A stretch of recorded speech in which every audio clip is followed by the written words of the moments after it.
Well, hello, ladies and gentlemen, if you're watching as well. Um, I am excited to talk about this topic because this is a topic that, for me, when I was struggling with codependency, it was a topic that was really hard for me to understand and to grasp.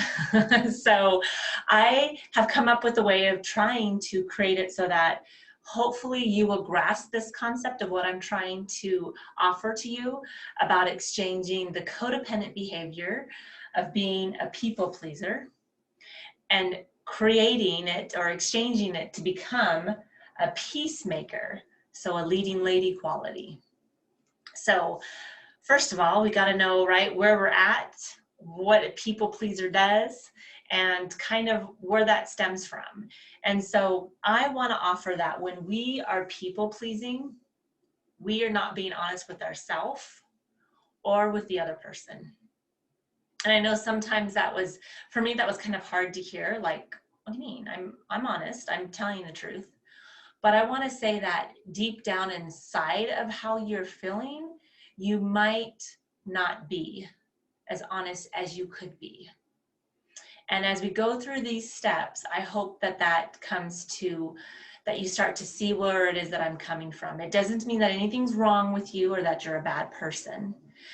Because when we're coming from the energy of wanting to appease other people, like we want everything to be okay with everybody else but ourselves, we're not being honest with ourselves and who we are. Because we are showing up thinking we're lacking. Usually when we're people pleasing, we feel like we're not worthy. And so we come from a place that we don't have, so we want to appease and please everybody so that they start to like us, because for some reason we think with validation, we are now more worthy. And I want to offer the thought that actually with validation doesn't make you more worthy or more valuable. Validation is somebody else's opinion about you. It doesn't change anything about you as an individual. And so when we start to understand that people pleasing is everything outside of us, and when we start to become a leading lady, that's us generating the energy of abundancy within us, then we can show up in the world as a peacemaker, because then there's peace and calm. The energy behind it is very different than the energy behind people pleasing. So as I go through these steps, I really hope that you can kind of see that, the difference in energy. So even when I talk about these things, just think about the energy when you think about saying yes. So the first thing, the first thing as a people pleaser is, one of the big qualities of us people pleasers is we say yes to everything, to a lot of things anyways, not to everything, but to a lot of stuff. We say yes when we want to say no, because we think if we say yes, then that means that we're a good person. Again, that validation, right? And so that energy is thinking that we need to prove something. So we say yes when we want to say no. And when if you've ever had a situation where you've known or you've noticed yourself doing that, just be aware of the energy behind it. Because sometimes we can say yes and we mean to say yes, like we want to do it. We are able to help. So we choose to say yes. One of the things I learned a while ago, which really, for whatever reason, like a place in my life that I was, and I heard this, it just resonated with me, was that understand when you say yes to something, you are saying no to something else. And that just really made me stop and think about what I'm saying yes to. And then it made me flip on the other side of the coin and go, so what am I saying no to because I'm saying yes to this? And for me personally, like for the way that it showed up in my life, was that I would be saying yes to help other people and to be of service to other people. And I would say yes for, on the parent teacher conference, like all these different things, I guess not parent teacher conference, but on the PTA, stuff like these organizations. And I would say yes to these activities. And then I would find myself having maybe even a little bit of resentment towards my kids, because they would come up to me and say, hey mom, I want to do this, or we want to do that. And I was like, no, I'm busy doing this because this is for you. And so that energy that I was creating was not the energy that I wanted to create. And I was not aware that I was doing that. That was not something that I would have ever like admitted to back then. It was something that over time I saw it show up in my life, and I thought, okay, I want to learn how to not do that. I want to show up differently for my kids. And so finding that place where we can say yes and mean it versus saying yes just to appease everybody else. All right, so here's the other one. So these are the top 3 things that people-pleasing behaviors, usually this is how they kind of shows up. We say yes when we don't want to say yes, and we agree to things when we don't agree to them. So if you've ever been in a conversation, and there's a different times and place, right, for different relationships. There might be somebody casually that you're meeting and they're saying something and you really don't want to go into anything. You're just kind of maybe in a rush or a hurry and you're trying to listen to them and you're like, okay, you know, and you're going by. That happens. It happens every once in a while. But I wanted to, for me, I'm trying to be more aware of when I'm spending my energy. And so if the occasion came up that we were talking about something and I didn't have time, I would say, you know, I would love to hear about that, but right now isn't a good time for me. Let's find a time that I could, because it sounds like to me that this is something you're passionate about, and I'd love to hear what you have to say about it. So really getting clear about what it is that where you want to spend your energy and time is another top thing for people pleasing. So, right, we agree when we don't agree. And there are times when we might even, instead of just even agreeing, we want to try to prove ourselves, or we get argumentative. So, right, there's again that pendulum. So one side we agree with everything, and the other side we go and we're like, oh, no, this is the right way. You got to listen to me. This is how you should be doing it.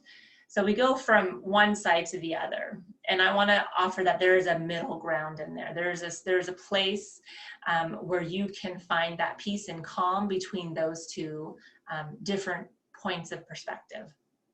So agreeing when we don't agree, saying yes when we want to say no. And then the last one is one that I have seen a lot of for me.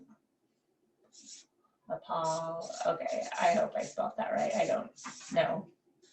I don't have spell check on here. Apologize, I think. All right, so apologize, right? So we apologize when we are not sorry for something, or we actually didn't even do anything.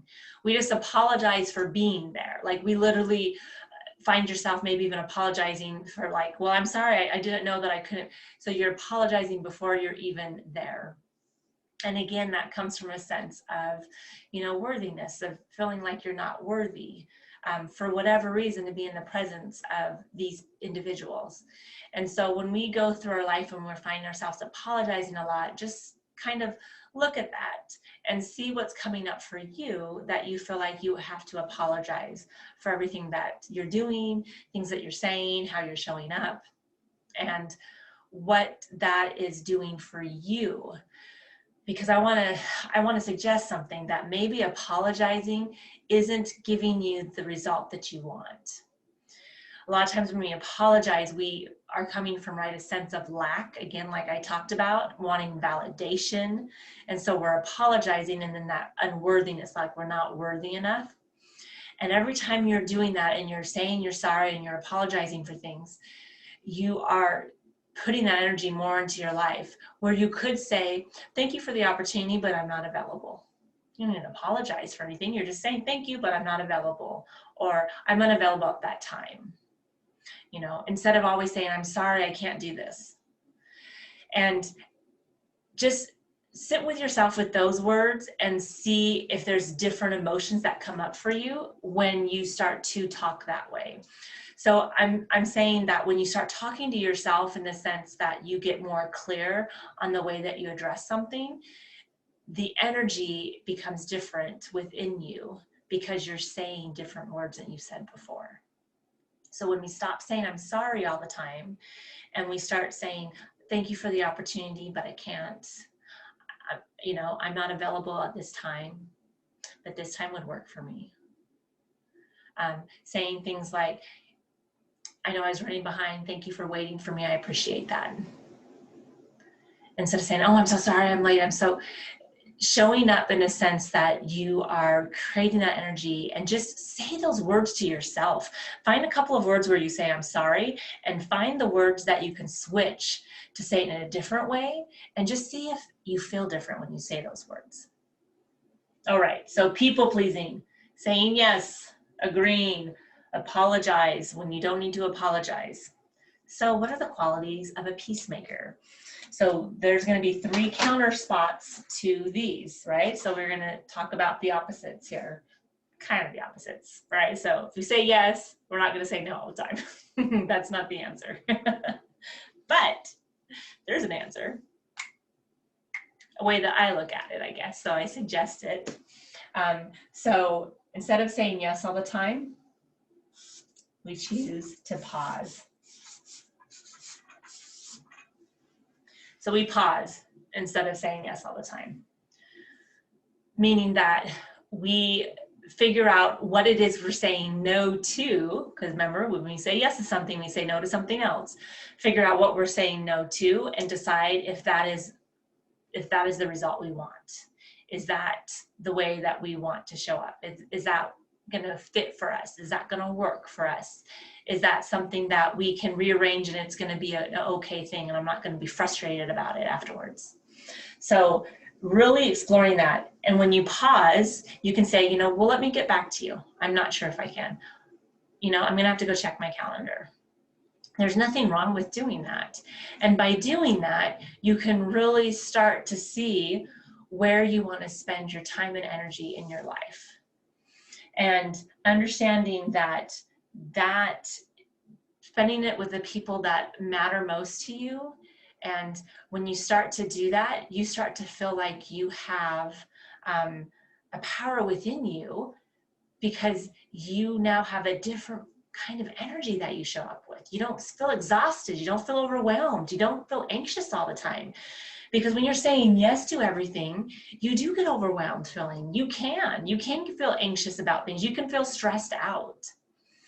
But if you stop and you pause and then you decide on what it is you would like to do, and if that will work, and if you need to rearrange things, and is that a priority? Is that something I value? Do I want to put energy into that? Then you can come from a place where you don't have to necessarily explain anything. You just have to say, oh, thank you for the opportunity, but I'm not available to do that. Please keep me in mind next time. That might be, in a couple years, or next month, I might be able to do that. I'm not able to do that right now. So whatever that looks like for you, and coming from that spot. So pausing is a huge thing. As soon as we start to learn to pause and get back to people and not have to respond right away, that's a great energy, and it's a good place to be. All right, so the next one, instead of agreeing to everything, we listen.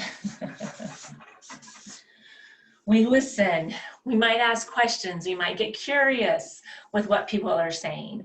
We don't try to prove a point with something, because again, like I said, sometimes we agree and sometimes we totally disagree and we're trying to prove something.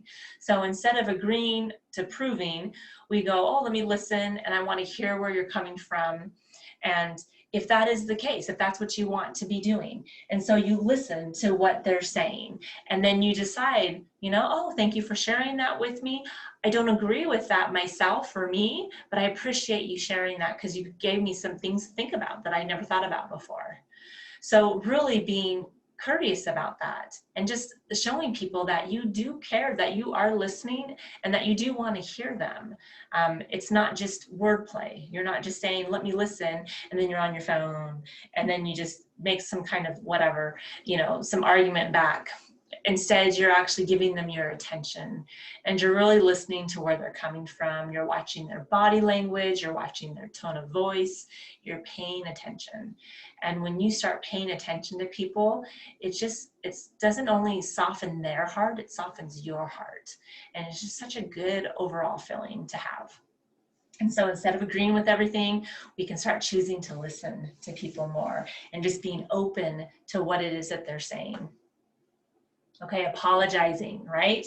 Apologizing a lot. So instead of apologizing, we are going to show respect to ourselves and to the other person. So we're showing respect to ourselves and the other person. Like I said, if you show up late to a meeting, you say, you know, let's say you text them and told them you're going to be late and they said, that's fine.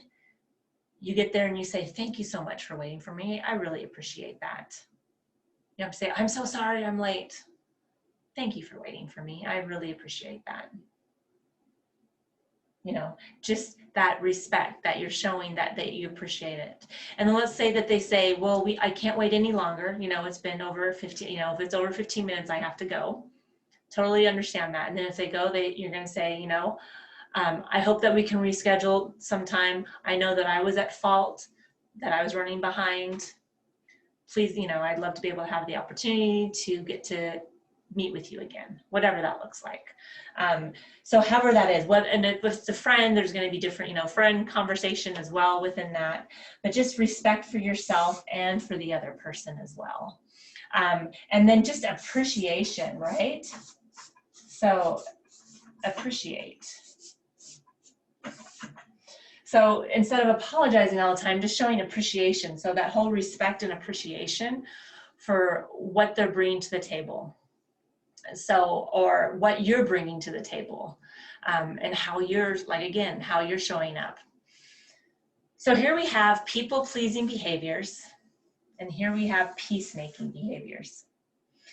And people-pleasing behaviors are all based, right, on others outside of us, which is, again, the codependency behavior patterns that we have. We want to appease everybody else. We feel like we're doing everything for everybody else. And again, this is other person focused. Peacemakers within ourselves. And I just want to also suggest, and like I said at the beginning, is to say these things to yourself. You say yes when you don't want to say yes. I agree when I don't agree with somebody. I apologize even if I didn't do anything wrong. I apologize all the time. So where's that energy coming from? And then look at these options down here as a peacemaker. So I pause and I think about it, and then I get back to them instead of just saying yes. Sometimes I say yes and sometimes I say no. I listen instead of just agreeing with them. I listen to what they're saying. And then I show appreciation and respect, right? Instead of apologizing, I show respect and appreciation. So just talking to yourself and being clear on that energy that you want to be able to represent in your world and how you would like things to be, is really important, because then that means that you are willing to show up as you and what that looks like. Hopefully this was helpful. I really do hope this adds value, that you feel like you can take away something from this. I did write a blog on this topic as well, so it's going to be attached to this as well. So you can click on that and be able to read the quick blog that I wrote on this. There's a little bit different detail in the blog, so it's not always verbatim with what I say in the videos. They're a little bit different. And it's a quicker read, so if you just want to do a quicker read, there's a little quick read, kind of a recap of what we just talked about. And then what I would recommend, if there's anything, if you want to explore more about peacemaking, if you want to explore more about what that would look like in your life, if you feel like you are struggling with people pleasing, please feel free to reach out to me as a life coach. That is what I do. I help coach women to transform those codependent behaviors and start making them into leading lady behaviors so that they can show up in the world the way that they want to, the way that's important to them, and so that they can actually really show love towards their loved ones and have it come from an authentic place and not a forced place. Thank you so much for your time. I hope you enjoyed this content, and we'll talk to you soon. Bye.